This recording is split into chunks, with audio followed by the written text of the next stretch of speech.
It's so funny. We have so many exciting albums to talk about, and the place we're starting, I just have no enthusiasm for. Yeah. Big Red Machine. Let's just get this one out of the way. Not necessarily that this is a bad album, but it's just yeah, Justin Vernon and Aaron Dessner together, and it's like exactly what you expect. I feel like Yeah. is that how you felt with this?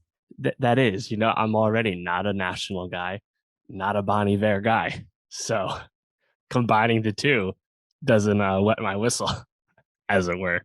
And listening to this record, this the second Big Red Machine album, how long do you think it's gonna last? In the car driving around Iceland, as part of a long trip of me spending a lot of time in the car.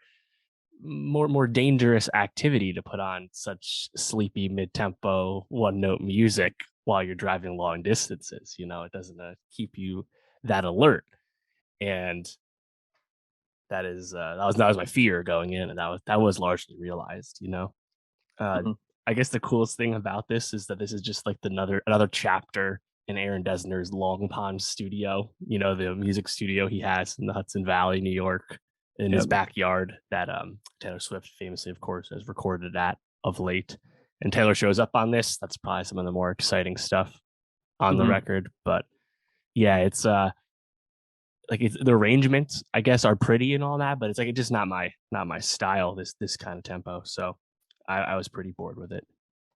Yeah, reading some of the reviews on it, I think the critical reception seems to be, yeah, this is good, a little sleepy, a little foggy, and foggy actually feels like the right word to me, um, because as I'm listening to this, I mean the production on it is obviously top notch. Like you said, the mixes are really well done, but it kind of just feels like you're like walking through a haze from song to song, and like there's slight change ups and slight tonal shifts.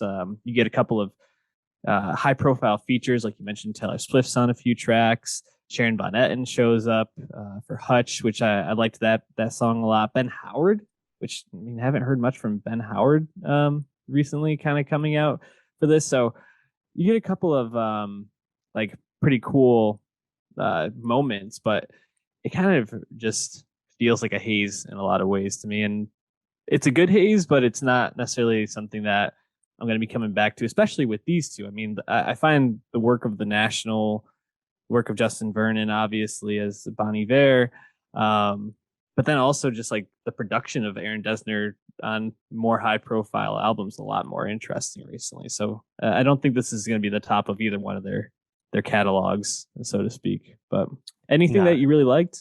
I like Magnolia towards the end Mm. just because it sounded a lot different from everything else that came before it. And I guess the two songs with Taylor, they definitely sound like something that would fit in with Folklore and Evermore, so that's cool. Yep, Um, for but sure. yeah, other than that, not too much. Yeah, I had the same thought with Renegade. It almost felt like a throwaway from those sessions that they just kind of threw onto this in a sense. Right. I like Touch just because you do get Sharon Von Etten on that, and it seems like anything she does tends to be quality at this point. But yeah, the rest of it just kind of blended together for me. So maybe not the project that we're going to be talking about most.